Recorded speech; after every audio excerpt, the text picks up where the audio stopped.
মসজিদে পড়লে আজান সবার আগে যায়, নামাজ শেষে বাইরে এসে সুদের টাকা খায়। নামাজ হইল না রে তোর, নামাজের হইলি না খবর। আছে না নাই? দেখবেন এখন সুদখোর হইলে সভাপতি হয়, না হয় সেক্রেটারি হয়, না হয় ক্যাশিয়ার হয়, একটা না একটা বাটপার থাকে। কথা কয় না কেন? আরো জোরে। মোটামুটি 50% আইছে। আইছে কি রে সবুজ? আইছে? আইছে না? মাশাআল্লাহ মাশাআল্লাহ আলহামদুলিল্লাহ। কোন মাঝখানের এই ছেলেগুলোর মধ্যে একবারে ফ্রি একটা মোড চলে আসছে। আর ওই একটাই কানটুকি মাথার দিয়ে আইছে, কতক্ষণ হলে কানটুকি খুলে, কতক্ষণ হলে মাথায় দেয়, কতক্ষণ হলে কালাডারে ডিস্টার্ব করে, কতক্ষণ হলে সাদাডারে ডিস্টার্ব করে। কিতা দেখছে কি আসার সময়? না না, অন্য কিছু দেখছে, তার নমুনা খারাপ। কথা কন আরে জোরে, আরেকটু মহাপদে। আমি এই জন্য আপনাদেরকে বলছি, আমরা যে আমাদের উপর জুলুম করতেছি, এটা এক্সাম্পল স্বরূপ বলতেছি বিভিন্ন দিক থেকে। আল্লাহ রাসূল সাহাবায়ে কেরামদেরকে নিয়ে একদিন বসলেন, বসার পরে সাহাবায়ে কেরামদেরকে প্রশ্ন করলেন যে তোমরা কি কেউ আজকে কোন স্বপ্ন দেখেছো? সাহাবায়ে কেরাম বলে ইয়া রাসূলুল্লাহ না। তখন নবীজি বললেন, নবীজি একটা স্বপ্ন দেখেছেন। এই হাদিসের রাবী হলেন কাটারে কথা কয়,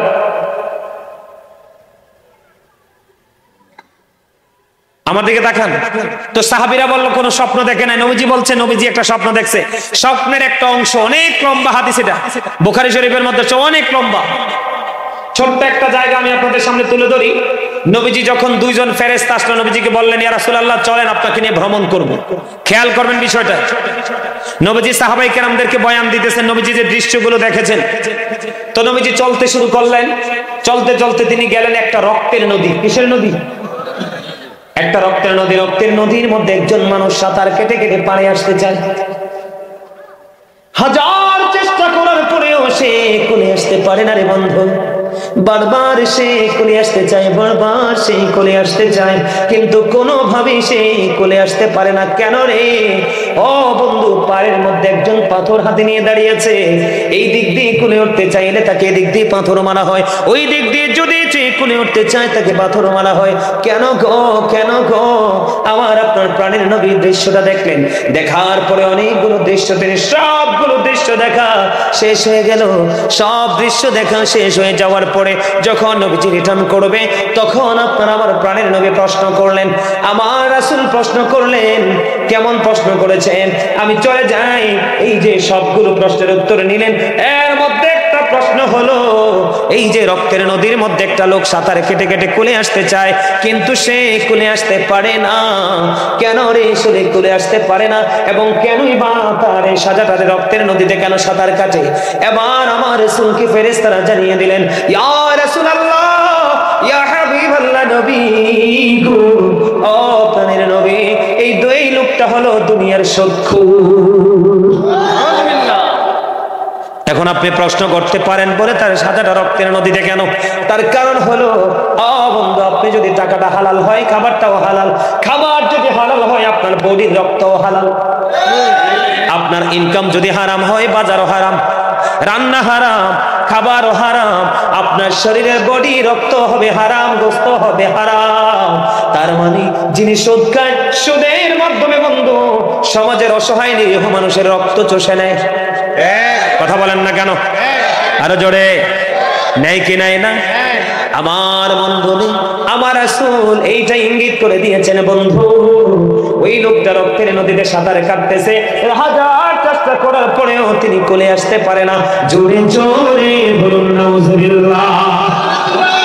এই টাকা দিয়ে লাভ হবে কি?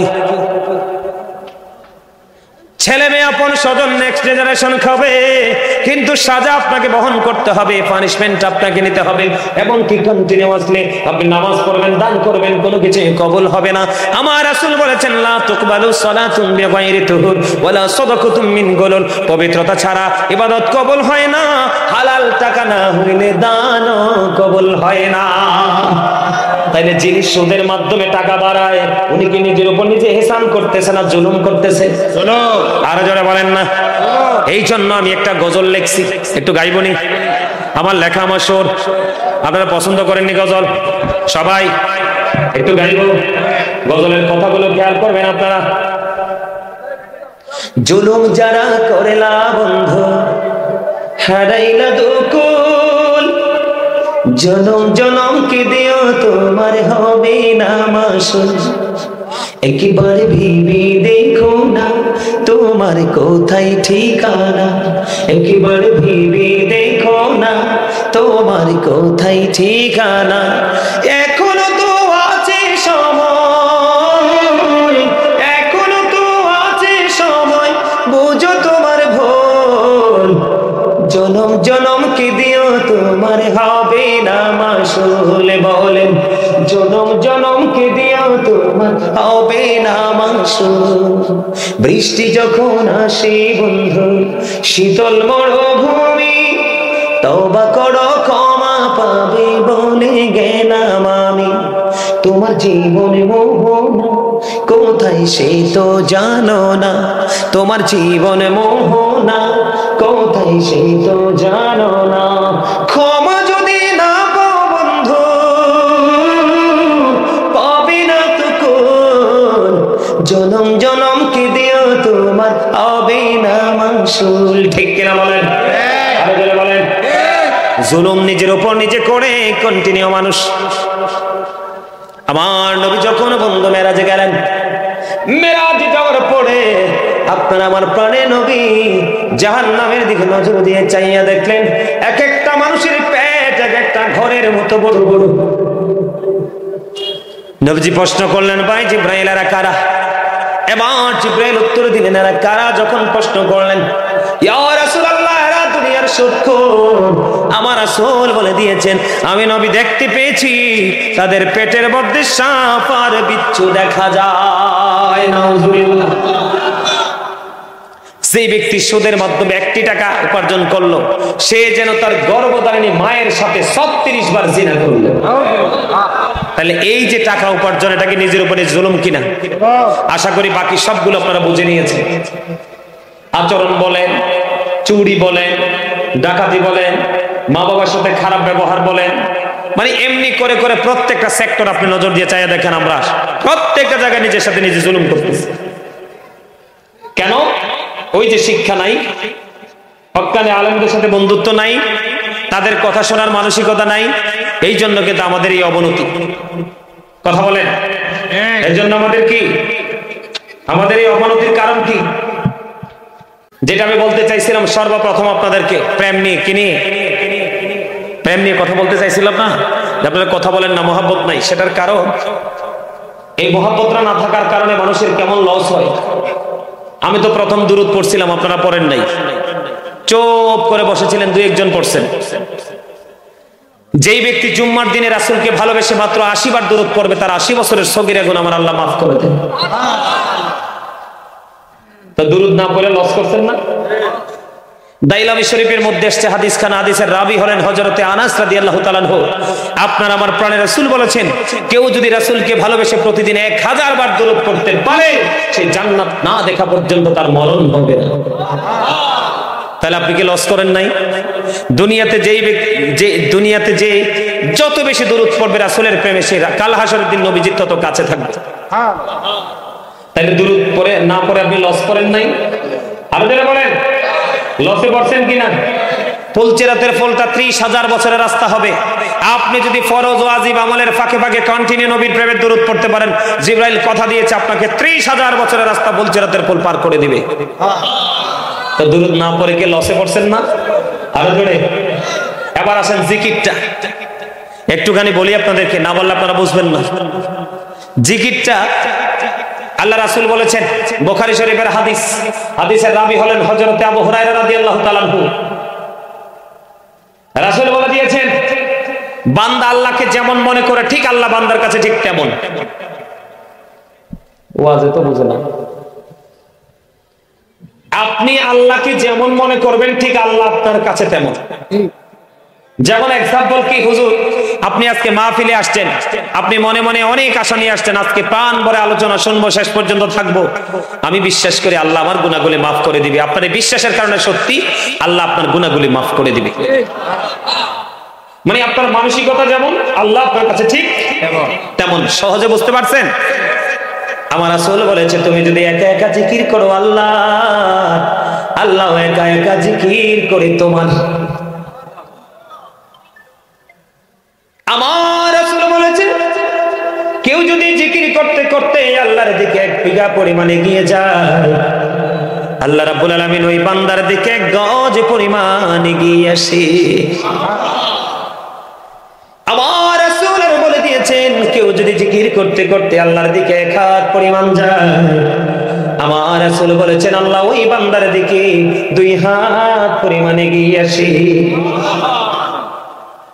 আমার রাসূল বলেছেন কেউ যদি হেঁটে হেঁটে আল্লাহর দিকে জিকির করতে যায়, আমার রাসূল জানিয়ে দিয়েছেন আল্লাহ রাব্বুল আলামিন ওই বান্দার দিকে দৌড়ে আসে। পৃথিবীর বুকে নরমাল কোন জলসায় বসে তুমি আল্লাহর জিকির করো, আল্লাহ তার চাইতে উত্তম জলসায় তোমার জিকির করবে। জিকিরের মধ্যে সর্বোত্তম জিকির হলো বন্ধু নামাজ। কথা কয় না? জিকিরের মধ্যে সর্বোত্তম জিকির হলো নামাজ। ও বন্ধু, সর্বোত্তম জিকির হলো বন্ধু নামাজ। হযরতে আবু যর রাদিয়াল্লাহু তাআলা আনহু থেকে হাদিস বর্ণিত, আমার আপনার প্রাণের নবী তিনি বলে দিয়েছেন আমার নবীজি শীতের দিনে বের হলো, শীতের দিনে বের হওয়ার পরে দেখলেন গাছের পাতাগুলো জোরে জোরে পড়ছে। এবার নবীজি গাছের ডাল ধরলেন, ধরার পরে আবু যরকে একটা ডাক দিলেন। আবু যর উত্তর দিলেন লাব্বাইকা ইয়া রাসূলুল্লাহ। এবার আমার রাসূল জানিয়ে দিলেন রে আবু যর তুমি চাইয়া দেখো শীতের কারণে গাছের পাতাগুলো কেমনি বিরামহীন ভাবে জোরে জোরে পড়ছে। আল্লাহর বান্দাগুলো নামাজের মাধ্যমে যখন আল্লাহর কুদরতি কদমে সিজদাটা লাগায়া দিবে, ওই শীতের দিনের গাছের পাতার মতো তার সমস্ত জীবনের গুনাহগুলি ঝরে যাবে। আপনাদেরকে আমি ভয়ও দেখাইলাম, আপনাদেরকে আমি নিয়ামতও বুঝাই দিলাম, আপনাদেরকে আমি আপনার পরিচয়টা পর্যন্ত জানাই দিলাম। কথা কি বুঝতে পারছেন? এরপরেও যদি আপনারা না বোঝেন তাহলে আমার কিছু করার নাই। নবীজি বলেছেন কারো বাড়ির আঙ্গিনায় যদি কোনো জলাশয়, জলাশয় বলতে পুকুর হতে পারে, খাল হতে পারে, নদী হতে পারে, কূপ হতে পারে, যেটাই হতে পারে, এরকম যদি থাকে আপনি যদি দৈনিক 5 বার গোসল করেন আপনার শরীরে কোনো ময়লা থাকবে? থাকবে না। ঠিক তেমনি রাসূল বলেছেন তুমি যদি 5 ওয়াক্ত নামাজ পড়তে পারো ঠিক তেমনি ভাবে তোমার আমল নামায় কোনো গুনাহ থাকবে না। যেরকম না সুবহানাল্লাহ, আমল নামায় কোনো গুনাহ থাকবে না। ঈসা রূহুল্লাহ একদিন আঁকাবাঁকা পথে হাঁটে, হঠাৎ করে দেখতে পাইলেন একটা পাখি নিজে নিজে শরীরটাকে বালুর মধ্যে ধুলাবালির মধ্যে ময়লা যুক্ত করে দিল। আবার বন্ধু এখান থেকে উঠে গিয়ে আবার পানিতে গোসল করলো, আবার নিজে নিজে এসে শরীরটা ময়লা করলো। ঈসা রূহুল্লাহ দেখে আশ্চর্য হয়ে গেল। এবার আল্লাহ রাব্বুল আলামিন ঈসার কাছে খবর পাঠিয়ে দিলেন, যাও ফেরেশতা জানিয়ে দাও এটার কারণটা কি। এবার জিবরিল এসে ঈসা রূহুল্লাহকে ডাক দিয়ে বললেন, ও আল্লাহর নবী ঈসা রূহুল্লাহ আপনি আশ্চর্য হবার কিছু নাই, এই পাখিটা হলো আল্লাহর প্রিয় হাবিবুল্লাহর উম্মতের নিদর্শন। কেমন নিদর্শন? কই পাখিটা একটা বার যেমন শরীরটাকে ময়লা করে পুকুরের মধ্যে গোসল করে পরিষ্কার করে, তার এক্সাম্পল হলো আখির নবীর উম্মত গুনাহ যখন করবে শরীর আমল নামা ময়লা হয়ে যাবে, যখন 1 ওয়াক্ত নামাজ পড়বে গুনাহ ঝরে যাবে। জোরে জোরে কন্না সুবহানাল্লাহ। তাহলে নামাজ পড়ার দরকার আছে না নাই? সূরা আনকাবুতের মধ্যে আমার আল্লাহ বলেছেন ইন্না সলাতা তানহা আনিল ফাহশাই ওয়াল মুনকার, নামাজ মানুষকে খারাপ কাজ থেকে বাঁচায় রাখে। আপনি যদি মানুষ হতে চান, নিজের উপর নিজে জুলুম করা থেকে যদি নিজেকে বিরত রাখতে চান, তাহলে অবশ্যই আপনাকে এই কাজটা করতে হবে, যেটা হলো নামাজ নামক জিকির। কথা কয় না কেন? আর জোরে বলেন। তবে এখন কাজে ডিজিটাল নামাজ পড়েন, ওই নামাজ নয়, নামাজ পড়বেন বন্ধু ইমাম আজম আবু হানিফার মতো। ইমাম আজম আবু হানিফা কম পক্ষে 40 বছর এশারের উঁচু দিয়ে তিনি ফজর পড়েছে। জোরে জোরে কন্যা সুবহানাল্লাহ। আপনি নামাজ পড়বেন ওই নামাজ যেই নামাজ পড়েছেন ইমাম বুখারী নামাজ পড়তেছেন, নামাজ শেষ করে তিনি কি করলেন? ছাত্রকে ডাক দিলেন, তুমি আমার কাছে আসো। কাছে আসলো, আসার পরে আবার বললেন আমার জামাটা উঠাও। জামাটা উঠানো হলো, জামাটা উঠানোর পরে চাইয়া দেখলেন বিষাক্ত ভিঙ্গুল পোকা 1টা 2টা নয় 10টা কামড় দিয়েছে। এবার ছাত্র হুজুরকে প্রশ্ন করলো, হুজুর 1টা নয় 2টা নয় ভিঙ্গুল পোকা আপনার জামার তলে দেখলাম, আপনার পিঠে 10 পোকা কামড় দিয়েছে, আপনি কেমন করে নামাজটা ধারাবাহিক ভাবে চালিয়ে গেলেন? এবার বন্ধু ওই ভিঙ্গুল পোকার ব্যাপারে যখন প্রশ্ন করলো, ইমাম বুখারী একটা ডাক দিয়ে বললেন, আমি যখন নামাজে দাঁড়িয়ে গেলাম, নামাজে দাঁড়িয়ে যখন কোরআন তেলাওয়াত শুরু করলাম, আমার কোরআন তেলাওয়াত যখন আমি শুরু করলাম, কোরআন তেলাওয়াত শুরু করার পরে আমি এত স্বাদ, এত মজা আমি পেয়েছি, একটা দুইটা নয়, 10টা বেঙ্গল পোকা কামড় দিয়েছে, এটা আমি অনুভবই করতে পারি না। আল্লাহু আকবার। ইয়া রাসূলুল্লাহ, ইয়া গাউসুল আজম বিসমিল্লাহ। জিন্দাবাদ, জিন্দাবাদ, হুশিয়ার। তো পাগলাই না, একবারে এক লাইনও বাদ দেয় না, একটা লাইনও বাদ দেয় না, মাথা লাগল না। এত সুন্দর স্লোগান দিছে, আমি একটা গজল গাই, শুনবেন না আপনারা? গজল পছন্দ করেন আপনারা? গজল গাইলে হাদিয়া লাগবে তো। হ্যাঁ, আমরা এমনি তো আদা মরা, আর কইবেন যে নাই আমি আর, ঠিক না বেটে? আরো জোরে, আরো জোরে। এইবার মোটামুটি হাসিটা সুন্দর হয়েছে সবাই। এতক্ষণে মনে হয় যে প্রায় 80% মতো ফ্রি, 100% হইলে আমি নেমে যাব। আরো জোরে গজল গাইব। নবী নবী বলে হায়, কেঁদে কেঁদে দিন যায়, পাইনি দিদার ধমে, লাখো সালাম খোদবি নবী, লাখো সালাম খোদবি নবী, লাখো সালাম খোদবি। নবী নবী বলে হায়, কেঁদে কেঁদে দিন যায়, পাইনি দিদার ধমে,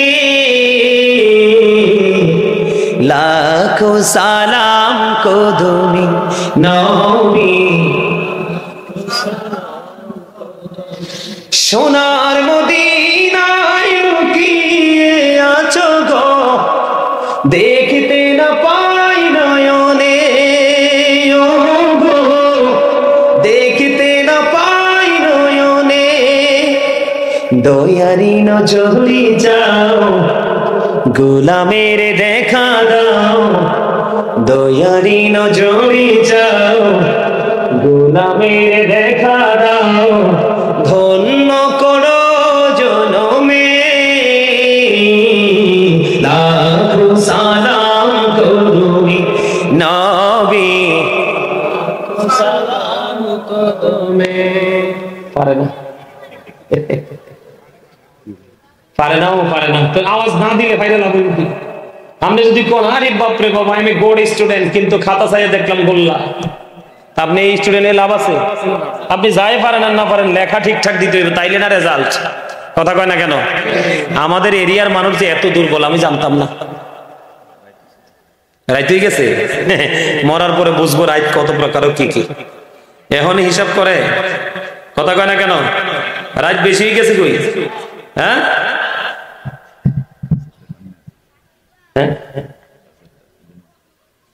নামাজ, আপনি নামাজটাকে পরিপূর্ণভাবে পড়েন, আপনার লাইফ কি হয়ে যাবে? চেঞ্জ হয়ে যাবে। কেমন চেঞ্জ হবে? আল্লাহ রাসূল বলেছেন, সালাতুল খামস আল জুমআতু ইলাল জুমআ ওয়া রমাদানু ইলা রমাদান মুকাফফিরাতুল লিমা বাইনাহুন্না ইযা তুনিবাতিল কাবাইর।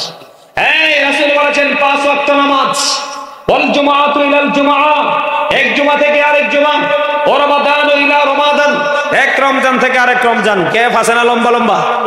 সবচেয়ে বড় গ্যাপ হলো এক রমজান থেকে আরেক রমজানের মধ্যে গ্যাপ হলো 305 দিনের গ্যাপ। কত দিনের? 305 দিনের গ্যাপ। আপনি যদি কবিরা গুনাহ থেকে বেঁচে থাকতে পারেন, এই এক জুমা থেকে আরেক জুমা, এক রমজান থেকে আরেক রমজান এবং 5 ওয়াক্ত নামাজের মধ্যে কাছাকাছি যে গ্যাপ, এই গ্যাপের সবগুলো গুনার কাফারা হয়ে যাবে। জোরে জোরে বলুন সুবহানাল্লাহ। রাসূল বলেছে। এখন আপনি পড়লে পড়ার মতো পড়তে হবে, লোক দেখাইয়া পড়লে হবে? আপনাকে নামাজের মতো করে পড়তে হবে। কেমনে করবেন?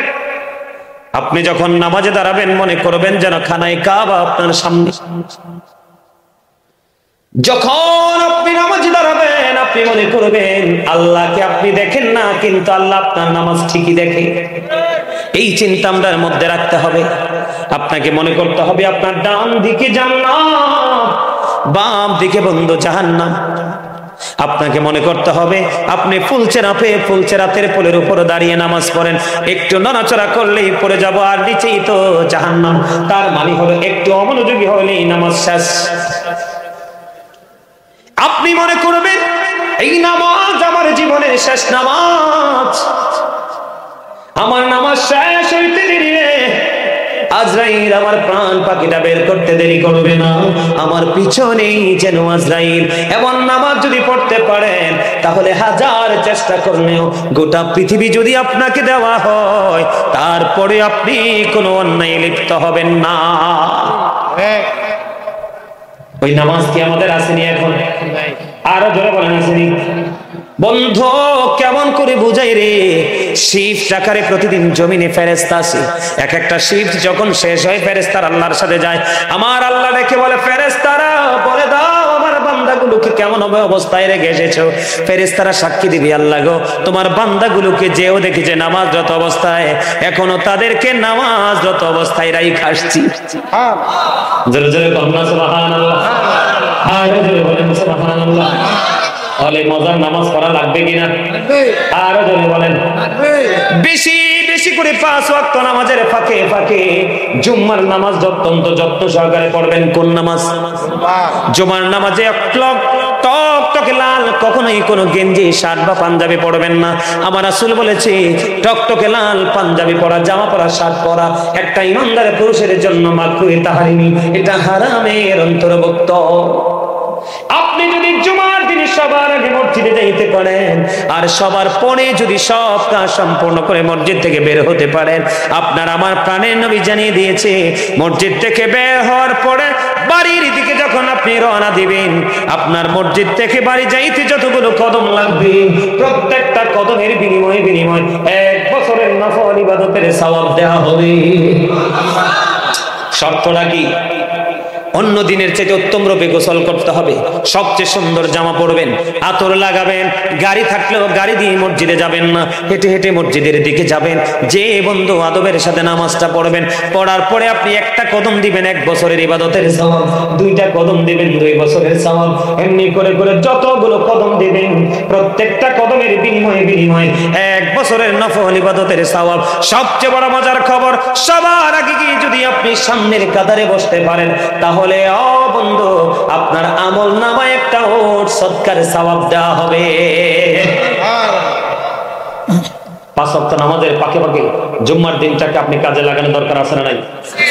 বেশি বেশি করে তাহাজ্জুদের নামাজ পড়বেন। কিসের নামাজ? কাল হাসরের ময়দানে আহ্বানকারী বলবে কে কে তাহাজ্জুদ পড়েছো, রাতের মধ্যবর্তী রাতে নামাজ পড়েছো।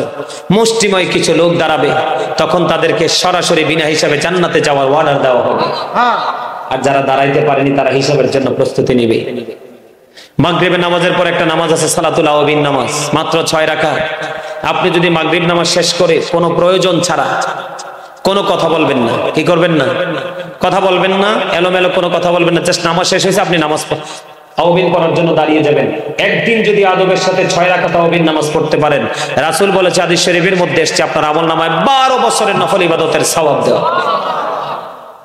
এই জন্য আপনাদেরকে বলি নামাজটাকে নামাজের মতো করে করতে হবে।